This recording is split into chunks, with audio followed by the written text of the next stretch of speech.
This is the She Dares to Travel podcast, and I am your host, Raquella Pollock. After spending a decade managing the #1 travel agency in Canada, I am now here to connect you to women that are taking the travel industry by storm, as well as female business professionals that also have a passion for travel, just like me. We are here to inspire, uplift, and motivate you to not only follow, but plan out your dreams, no matter where in the world they may be. Hello, all you daredevils out there. Raquella here, and this is episode 5 of the She Dares to Travel podcast. Given that it's the holidays, my guest and I are looking to spread some holiday cheer and transport you with our stories all the way over to Europe.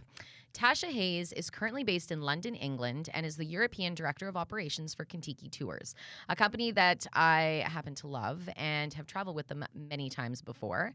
She is also an avid traveler, and she started out with Contiki, leading tours all over Europe as a trip manager. And her stories are some to relive because as a trip manager, I think it's safe to say that you've probably seen it all when it comes to traveling with a large group of 18 to 35-year-olds. So Tasha, thank you for joining us today. How are you? Hi, Raquella. Thanks for having me on the podcast. No, I'm doing quite well today.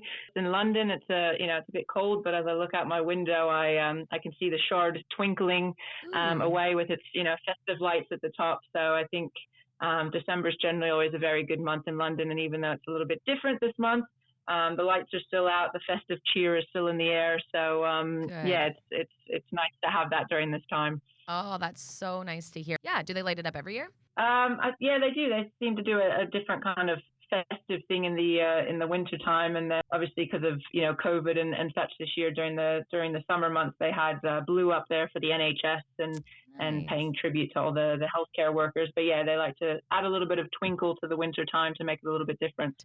With your travels you've done, so you've traveled quite a bit. Have you always had a passion for travel?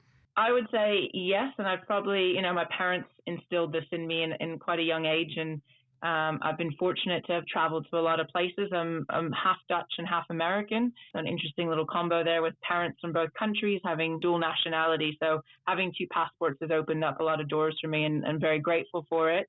I was able to live in the Netherlands as a child for 7 years, and Dutch was actually my first language. I learned English second, but I was one of those lucky children that got to learn how to ski in Austria. We were visiting castles in the Loire Valley on holidays. I got to see battlefields at a young age, and my parents drove us to the Czech Republic back in 1994. And you have to think this was right after the dissolution of Czechoslovakia and communism ended. So I got to see a lot of cool things when I was young. Probably didn't fully appreciate it at the age of 6 or 7, seeing some of this, but I think it paved the way for my travel bug and continuously wanting to travel to new places and go abroad. That's one of the things I love about Europe is everything is so close. Like, we're so spread out in Canada, which is fine. But if you want to hop into another country for a weekend, it's much easier to do in Europe, I find. So it's really nice to do that. It definitely is. And if the Netherlands is tiny. If you look at it on a map, it's minuscule, and you can drive across the country in like 2 hours and you're already you're in Germany. So yeah, it is very different than Canada, which is ginormous. Oh, it's true. I know. So true. We were in Amsterdam one time, and we just started walking, and I was like, yeah, apparently if you just start walking in Amsterdam, you kind of go in a circle, so you can't really get lost. And it was true. So it worked out great. 100%. Yeah, it does. Yeah. So have you or how did you end up working for Contiki? Well, back in 2011, I had just graduated uni, and I had planned this backpacking trip around Europe with a friend of mine who I met.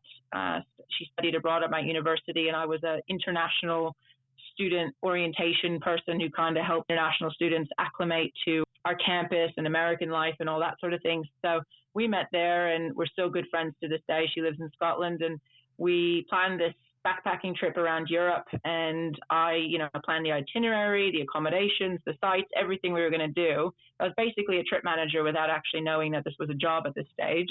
And we stayed in hostels, of course, to stretch our budget. We also wanted to meet people, and we met a lot of Australians. I hadn't really had any contact with Australians before this trip, and suddenly they were everywhere in Europe at hostels. So I got chatting to a lot of them, and they dropped the name Contiki, and they said, oh, you'd probably love working for them, or that seems like it'd be perfect for you. So as soon as I got home later that summer, I Googled Contiki, and I read the job description, and I said, wow, this is exactly what I'm meant to be doing. And it spoke to me so much. So I applied that day, and then I think a few days later, I got an email saying, you're invited to an interview. Mind you, the interview was in London. I was living in New York at the time. So I called the parents and kind of pled my case here of how this was a good investment in my future, and they helped contribute to the airfare. Flew over for this interview in London and stayed with a friend who was living here, and I guess the rest is history. I found out a few weeks later I got a spot on the training trip and packed everything up, and then the following March I made it over to Europe to start a 66-day training trip. Ooh, and how long have you been, how many years, I guess, have you been with Contiki then? I was on the road for 3 years. I started in 2012, and what are we in now, 2020? Yeah. So yeah, it's been quite a few years now. So I've done a few different roles with them.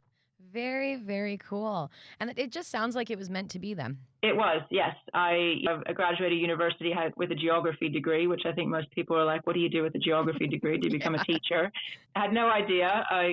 Before that, I thought I wanted to be a doctor, and organic chemistry was the nemesis of me. So I decided that wasn't for me. So yeah, exactly. It was kind of meant to be, and it fell into place, and been a fantastic ride ever since. That is amazing. Have you always been a trip manager in Europe, or have you been to like other countries while doing it as well? Only Europe, yes. We just train in the regions that we apply for.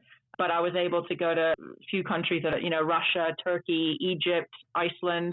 I've been to with Contiki. But no, the other regions are all kind of looked after by their own little teams in those areas. So just Europe for me. Beautiful. Such a beautiful way to see so many different places. So as a trip manager, what were your duties that you had to do? It's such an interesting job, and it's always super hard to, I think, explain to people what exactly the role of a trip manager is, because it's so many things rolled into one. But essentially, you're trying to make sure you get those people on your coach from city to city, and that they're all there and none of them are missing, of course. You're pointing out the best sites and sounds of Europe, whether that's historical information, whether it's city tours, or just logistical information. And I think one of the most important things, with 18 to 35-year-olds is that you're making sure that they're having a great time, because that's what they've done. They've paid for a vacation. They want to enjoy it. So you need to bring Europe to life to them. And I think a lot of them, it changes their perspective on history, because they've only learned it from the school textbooks or maybe a really boring teacher back in the day. And then when they get there and they see it firsthand, and you've brought the stories to life, it changes their perspective on it, which is amazing. You have to be able to manage and deal with people from all around the world. I think most people, when they think of Contiki, they think a lot of Australians and New Zealanders, Canadians, some Americans, but you get people from South America, you get people from Singapore, Japan, China, and it's trying to bring everyone together and be able to have a great time together and deal sometimes with personality conflicts, a few times having to go to a hospital, having to go to a police station, and deal with all those uncertain and those weird things that just pop up along the way. So it's a lot of things in one. It is. It's a very diverse job. And you're right. The description is a little hard to do. And I know when my husband and I have done, I want to say 5 or 6 Contikis. And every time we come back and we've learned so much, like the information and the history and the knowledge that the trip manager has always stood out on every trip we've done. And it's been so fantastic, because you're right. It adds to the time that you're there, that you're learning so much, but you're also just having a really fun time. And they're usually, the ones we've done have been pretty fast paced as well. So you're seeing a lot in a short amount of time too. Yeah, no, exactly. And I love that when people leave those trips, that they've learned something. And you get those people that come on there who think they're just there to party or have a good time. But it's funny when you chat to them at the end of the trip and they're like, wow, I've actually learned something too. And that makes it extremely satisfying to hear that someone's learned something that they didn't think they would learn when they came abroad for a visit. So it's pretty special. Yeah. And you make such lifelong friends. We've met so many people.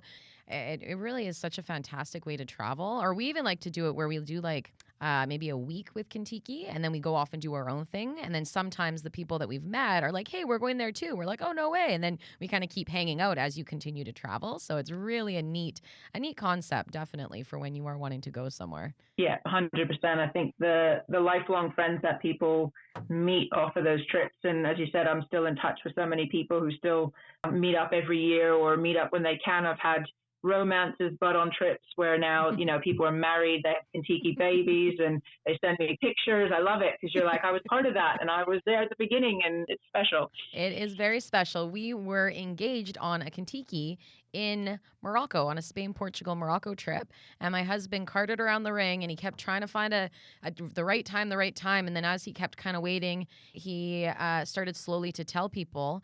And so pretty much like the whole bus knew that I was getting proposed to and I had no idea. And finally, it happened, but it was fantastic because he got the trip manager involved. We were on a beach in Tangier in Morocco. We did a camel ride, proposed at sunset. He had everybody on the bus that knew. So they're all taking photos. They're all woohooing on the beach. And then the trip manager put on some Barry White on the bus when we got back on. And it was just a great moment, I must say. Sounds fantastic. And yeah, it's so nice to have, your trip manager and all those people there with those photographs that maybe you normally wouldn't have gotten if you did it anywhere else. So yeah.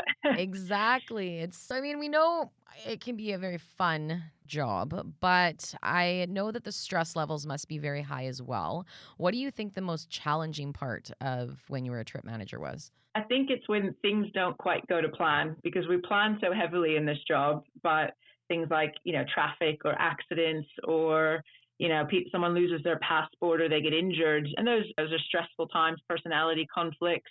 There's a lot of pressure on you. And whilst you're not in control of these situations, you're the one who has to fix it. You get stuck on the way to Venice and your coach, that's something that someone's been looking forward to their whole life. They only get an hour or two in Venice when that's what they've really wanted to do. It's extremely hard to come back from that sometimes. And I think the other thing is just making sure that everyone on the coach is having a great time because you have up to 53 people on a coach on most trips in Europe.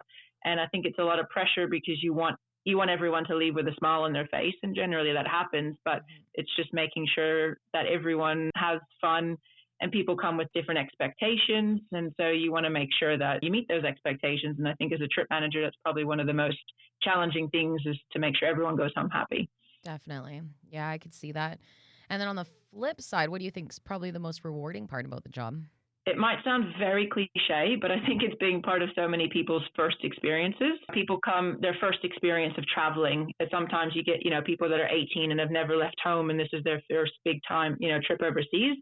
People's first time going to Europe. It might be the first time they're seeing snow or they're eating escargot or seeing the Eiffel Tower. And I think they're always going to look back at those memories as something that was amazing and you're kind of part of that and helped curate it. So I think that was the thing that I left every trip with was that you were part of people's first experiences for something. And then, as you said, you touched on the friendships. And I think being part of that and seeing romances or friendships start on trips and then also continue afterwards is just, it makes you feel happy inside. It still makes me feel happy inside to this day. Travel is one of those things where you really do hold on to those memories and they're lifelong memories and connections that you make when you travel. And I still, even our first Contiki we did, because Contiki always does the day songs. So whenever every single day we listen to the same song. And now when I hear that song for that trip, it reminds me and it does actually bring me back like it's supposed to Europe. Yeah. Yeah, it's fantastic. It's the same. I have all my day songs saved and like you said, it just brings you back to those moments and remembers those people. And that's what it's meant to do. And I think such a happy little trigger. Yeah, exactly. So for anybody that's been thinking maybe of becoming a trip manager or something along those lines, is there a lot of studying involved? And even with planning out the itinerary, I know the itinerary is usually planned. Is there anything you can recommend for those people or give advice to if they're looking to do that job? Yeah, you're 100% correct. There's a lot of studying involved, but I think the job is great because it doesn't attract the same type of person necessarily. Of course, you have to have an interest in traveling, but I had a lot of colleagues who I trained with that previously were an accountant or an engineer or had done something else beforehand and were like, I'm done with real life. I just want to go do something that makes me happy. And so they applied to work for Contiki. And for so many people, that's how they ultimately get led to that direction. But I think having an interest in, the destinations you're going to in Europe is essential. It is a lot of studying because rightfully so, you're entrusted with a coach of people who've spent a lot of money to come on this trip. But I think one of the most interesting things of this job is that whilst you go on this training trip and you have to do this assignment in the lead up, the studying and I guess the training never really ends because it's your own initiative to keep learning about what you're seeing and doing in Europe. So like every time I went to a different city, I'd make sure to go see a new site or go check out a new food spot so that these were things that you could recommend to your travelers. So anyone who's looking to follow in the footsteps and wants to be a trip manager, you don't really need to have a specific background. We had people that come to us that have never been to Europe before, but they learn the information once they, do the assignment and once they get on the ground and do the training trip. But it certainly is a lot of studying and prep to get you to that point. But I think if you have a real interest in it, then it's interesting, it's exciting, and you want to do it. Exactly. It's like the passion behind it and the passion for travel. And with all the stories I'm sure you have, if you had to choose the funniest story while being a trip manager, what would it be? The funniest. I knew this was going to be a question. And as I said, I went down, I did a trip down memory lane in my photo album just to kind of try to, bring back some of these funny stories that have happened over the years. And it's just, I think back and laugh at some of the ones that have happened, because it's just sometimes some of them are comical, some are a bit just people get themselves into some interesting situation. So there's many to share, but I'll go with the semi-funny / gruesome one. I was lucky enough to be able to run trips in Russia, Scandinavia. It was a region I later trained for, and such an interesting part of the world. And people always get very excited for Russia. And we were staying in St. Petersburg for 3 nights, and it was our first night, going out for a canal cruise that evening. And then a lot of the group had wanted to go out and have a few drinks and hit the town. And we had dropped some of them off at this nightclub bar. I went back with the rest of the group to the hotel to go to bed. And then I think it was about 3 o'clock in the morning, I got a phone call from one of the guys in the group. And he's like, Tash, you need to come down to room, blah, blah, blah, blah, blah. And I was like, okay. So of course I'm in my pajamas. I need to throw some clothes on. We were staying in this very old Soviet style hotel, and I was in this tower and they were in the other part of the hotel. So trying to get there as quickly as possible. I go down and I can see from the end of the corridor, there's quite a bit of blood. I can see an open leg. It was, like I said, quite gruesome. Luckily, the traveler, she'd been drinking, of course, so she wasn't feeling the pain, but she had somehow managed to fall pretty badly at the nightclub they were at, and they brought her back. Then I proceeded to go to reception to try to get a first aid kit. They didn't speak any English. My Russian was pretty much non-existent. Oh, no. So then I wake my driver up, Patrice, and I to go get the coach keys. I was like, there's a first aid kit in the coach. I'll go out there. Again, still in my pajamas at about whatever early hour it is. Go out there, finally find this first aid kit to bandage this girl's leg up so we can get her to the hospital.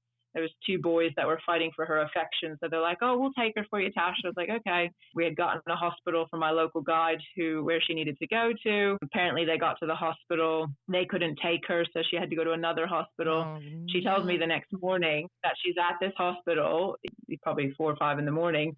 And this Russian doctor is apparently sewing up her leg, but he was like sewing his latex glove into her leg. And he didn't notice until a few minutes into it.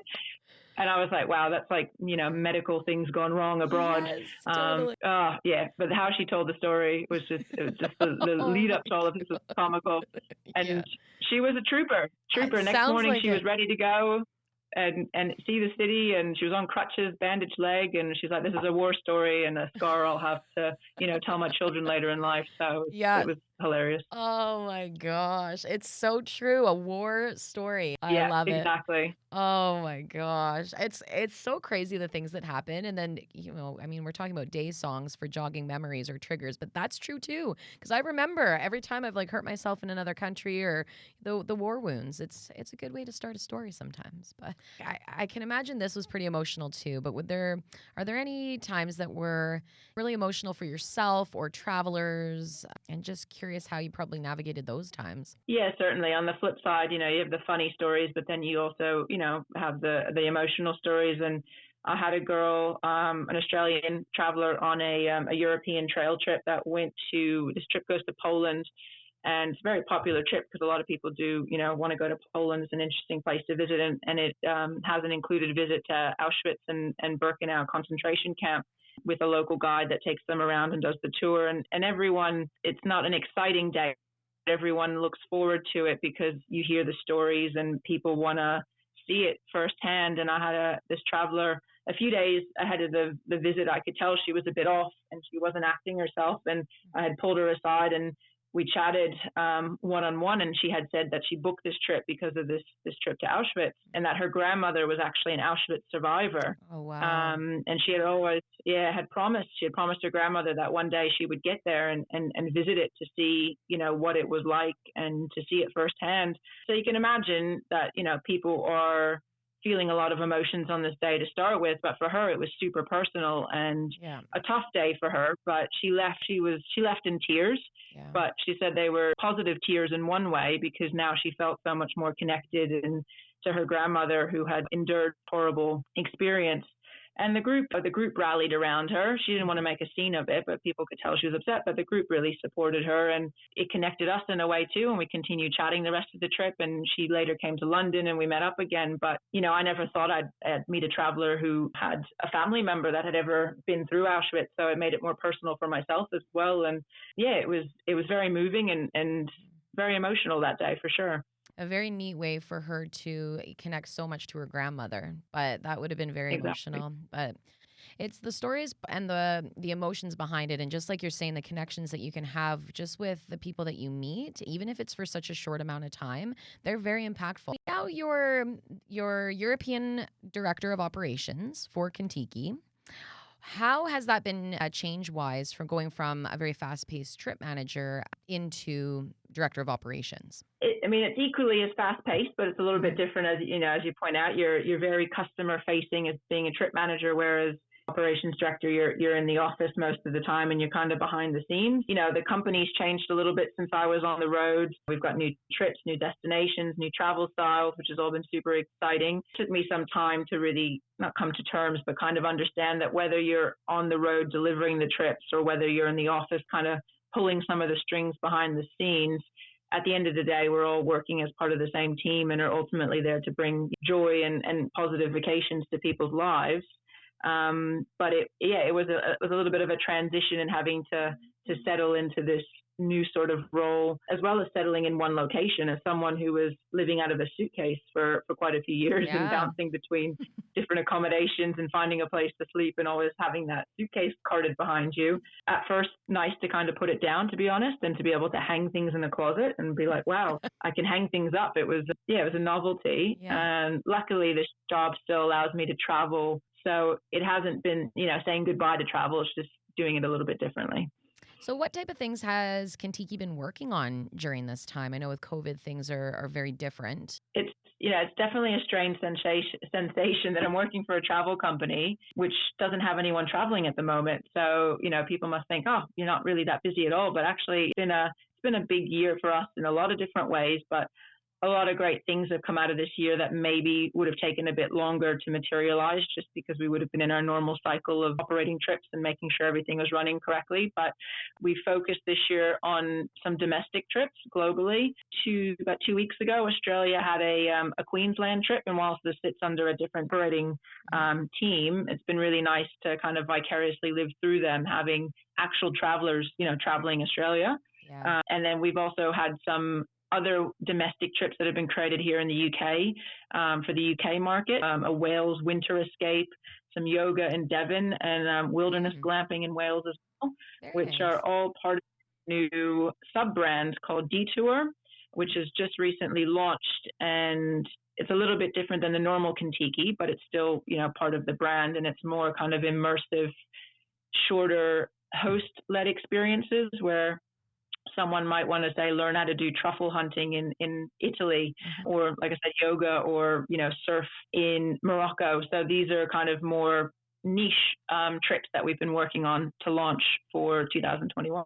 Neat. That sounds exciting. Truffle hunting. I definitely would like to do that. Yes, and if you're a dog lover, there's dogs involved as well. So that's always a perk, I think. Exactly. Awesome. Exactly. And then, we've been doing a lot of kind of boring behind the scenes work just to, like I said, organize a lot of the things behind the scenes. But we've also had a massive focus on sustainability, which I think is a big focus for a lot of people right now. And is kind of one of those catchwords out there right now. And we are lucky that we have a sustainability branch of the Travel Corporation, which is the parent kind of brand of Contiki. And so we've been working on how we can further implement our sustainability goals as we move forward, because it's a big project for the company, but they're really passionate about it, and what we call Make Travel Matter experiences. So we want to implement more of these going forward, but we want to make sure that they're really adding value to the communities that we visit and that they're just not over touristy, if you know what I mean. Yes, definitely. The other big focus for us has been finding local suppliers so that we're supporting local people in their communities in different forms. And one of the great ones we found last year is a guy named James who's up in Northern Ireland, and he's a fourth generation shepherd. And so now our Ireland trips will go meet him and his dogs and his sheep on his farm. And he kind of walks you through what shepherding would have been like for his grandfather and his father, and how it's changed, and what he's doing to still kind of keep the tradition alive that would otherwise kind of die out in that part of Ireland. So like that, we're trying to really meet these local people and get our travelers to connect with these local people. And it's funny because people love seeing sheep and they love seeing dogs when they're on a trip, which is not the Eiffel Tower, but people love it. It's true. I remember when I think we were in Ireland, and we saw the really hairy cows. Yeah. But it was Ireland or Scotland, one of the two. Yeah. But yeah, you would have seen the hairy cow. That was a definite highlight. So the sheep, I think, would have been a highlight as well, because it's true. It's something you don't really see much of, really, where we live. Exactly. Yeah. Yeah. I love those experiences. So it's nice that you're incorporating more of them and making sure the money is going back into the hands of the locals and creating more of a ripple effect, if you will, right? 100%. Yeah. Mm-hmm. For people that are thinking of doing a Contiki or have done it before, are there any suggestions on ways that we can kind of still stay connected even without travel right now? Yeah, there certainly is. And I think, it's difficult, but I think we're so lucky in the world that we live in right now, how much technology has allowed us to stay connected during this time when we can't generally have face-to-face interaction or maybe travel to the places we had expected to travel to in 2020. But a few of our great partners here in Europe, and I know, globally a lot of them are doing it, but a company called Eating Europe, which hosts kind of normally food tours and immersive dining experiences, have created digital platforms where you can still maybe learn how to cook pastel de nata with someone from Portugal through your phone or your computer screen. And I recently saw that, Amazon Explore has really kind of kicked off and is now letting people buy one-on-one experiences through a local in a different city where you can go on a walking tour or, again, learn how to cook something. So I think, obviously, with it being December, it's the perfect time of year to gift that travel lover in your life maybe something like that. But it lets you, maybe you're sitting in Canada or you're sitting in the US or Australia, but you can be taken to the streets of Porto on a walking tour with someone who lives there, which I think is pretty incredible. So it allows those people to still stay connected with travel and foreigners during a time where you can't physically be there. I think that is a fantastic gift to do, the Eat With. I'm going to check that one out with a cooking class with somebody that is in another country. I think it's a beautiful gift. I have a girlfriend, and she is a travel agent, and she is missing travel so much that every day she goes on to Google Maps and she finds these small little streets and really cute streets in different countries, and she actually puts the little guy on there, and then she walks the streets because to her it kind of is so interesting, and that's what she normally would be doing. She's traveling. So she's like, it just makes me feel good, and I find these really unique places that maybe I can visit one day. So it's keeping that travel bug alive. That's probably one of the coolest stories I've heard of someone trying to, still feel like they're abroad. Well, since it is the holiday season and Christmas markets are, they're at the top of my never-ending bucket list. Where in Europe is the best place to visit? You're 100% correct, and I hope you get to make it over here in the near future for it, because it's probably one of my favorite times to be in Europe during Christmas market time, because it is the cities, they just wake up a little bit. You kind of, summer finishes, it quiets down a little bit, and it's autumn, it's still pretty, but it's a lot of rain, and then suddenly all the lights are up and the food stalls are out, and it just brings a special feeling. I've been lucky enough to lead groups during kind of the festive season and to check out a lot of the Christmas markets in Europe, which has been great. But I'd say 3 or 4 of my top ones, I probably can't narrow it down to one, but Vienna, Munich, Prague, and Dresden are probably my top 4 if I had to give you those, because they're just quintessential, like amazing, European architecture, old squares and sizable. Dresden's, funnily enough, the oldest Christmas market in Europe, which it started in 1434, if we can even think back that far. But they were having Christmas markets back then, I think a little bit different, but still a Christmas market. And they started as a way for kind of like the villagers and the locals to be able to break up that, cold, dark winter. And really, I guess, it's the aroma of the food. I'm a big foodie, so for me, anything that has food involved in it. And so you just get that gingerbread and the mulled wine or the glue wine in the air. There's always toasted almonds and chestnuts. The lights go up, and there's generally Christmas trees decorated. the little stalls with people selling their handicrafts and Hmm.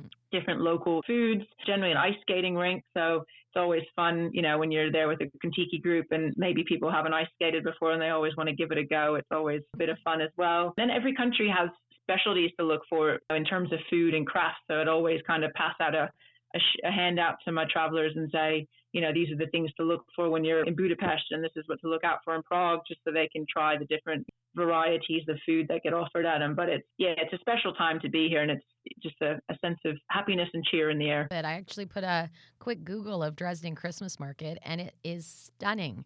That square is massive, and there's even a little Ferris wheel. There's a merry-go-round. Christmas is so fun, and especially with things like these markets and things to do, right, while you're there.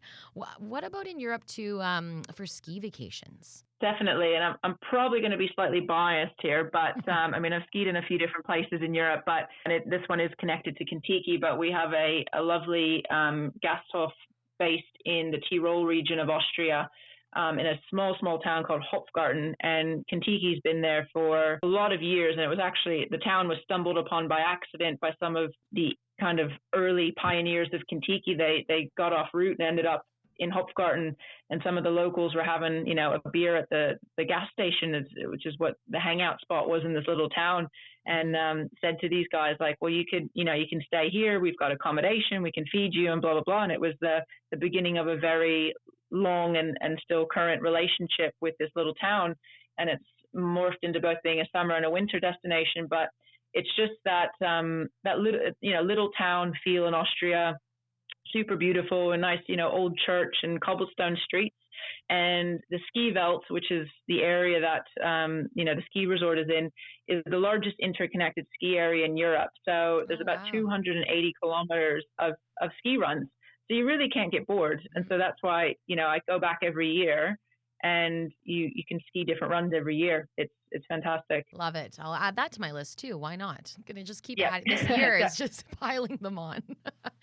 Piling it up. Yeah, you can do Christmas markets and skiing at one time. You can do one trip and exactly. Get them both done. Well, as we're coming close to the end of 2020 here, for those that are just as passionate about travel as we are, what kind of advice do you have for them as we come into a new year even? I think, 2020 without a doubt has been, tough for so many reasons, but I think especially yourself, myself, and anyone else who's affiliated, with the travel industry or loves to just simply travel, it's been difficult. It's been made super hard or impossible for certain countries, just depending on where you call home. I was lucky enough to escape to Italy for a short stint in September, just because the borders opened up. We didn't have to quarantine, but I know for so many countries it wasn't possible. And I can imagine if you're someone who's used to traveling and used to moving about, and that right or that privilege has been taken away from you, it's been difficult. But I think the thing to remember, and what I keep telling myself, is that it's not if travel will come back. It's a when question, Mm-hmm. And there's been a lot of positive news, obviously, in the last few weeks with the vaccine, and I think that in the right direction. But I think hang in there, because the borders will soon be open again. And then I think with this little reset in tourism, I think countries that maybe sometimes were a bit grumpy or took advantage of so many people coming to their countries every year will be, of course, opening their arms wide and open and wishing everyone to come back and being super welcoming. And I think the other thing is that for so many people, they might have said for so many years, like, oh, I really want to get to Italy, or I really want to get to Paris. And maybe they keep putting this sort of stuff off and say, oh, there'll be a better time to do it. And I think this pandemic has obviously made us realize that if there's things that we really want to do, we just need to go out and do them. So I hope that once people can travel again, that if there's something they've put off for so long, that they kind of take the plunge and go and do it and tick those things off their bucket list.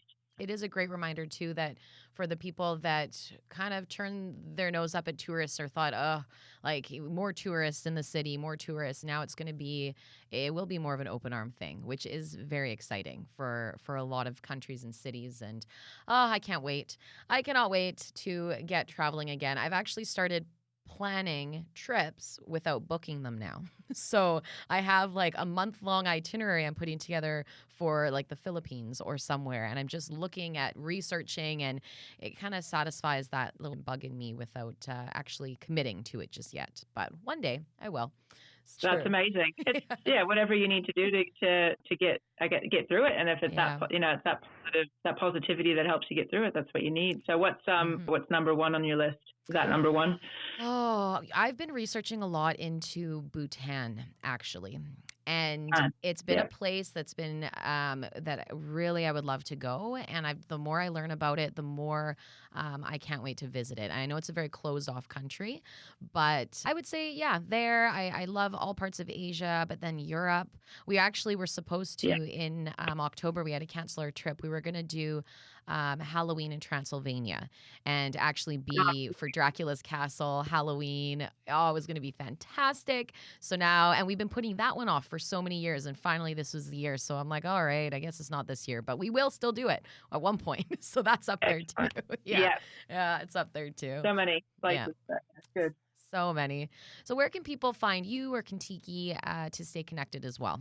The best way, Contiki, we were 18 to 35-year-old Tiki on Instagram. I think is one of the best places to check us out. That's where we post a lot of travel inspo and our latest deals and everything that's happening. We also have a kind of an online travel lifestyle magazine, which is called 6'2", based off of 1962, which is when Contiki was founded. So if people are just looking for some lifestyle and content pieces or cool things that are happening in different countries that we travel to, that's a cool thing to check out, stay engaged with what's happening around the world. And then, myself, I'm on Instagram, so with my surname, Hayes Tasha. So I generally try to always put travel-related things on there as well. So happy for people to reach out if they have any travel questions or would love to, work for Contiki or want to know about becoming a trip manager, all that sorts of things. So I'm more than happy to help people out with that and inspire the next people to follow in my footsteps, maybe. You got it. Well, thank you again just for taking the time to share your stories, your adventures, and a little peek into what it's like to be a trip manager as well. I really appreciate it. Oh, it was a pleasure. Thanks for having me. And I hope we can all be traveling very soon again and for some people to get out there and travel to some of these amazing destinations around the world. Oh, me too. One day soon, it will happen. Thank you and happy holidays. If you like this episode, please subscribe and download a few more and leave a review. I would really love to hear from you, what you enjoyed and what your key takeaways were. And of course, let me know if there's any aspect of the travel industry that you want me to talk about next.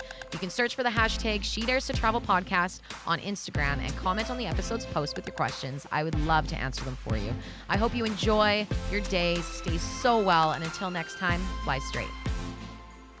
This wouldn't be possible without our sponsor, Staples Studio, where I am currently recording from. Check them out on their website, studio.staples.ca. It truly is a new approach to co-working with community at its heart. There's access to hot desks, meeting, and event spaces all across North America. So thank you so much, Staples Studio, for connecting us and sponsoring this podcast. And thank you for listening. Enjoy and be sure to subscribe and follow along.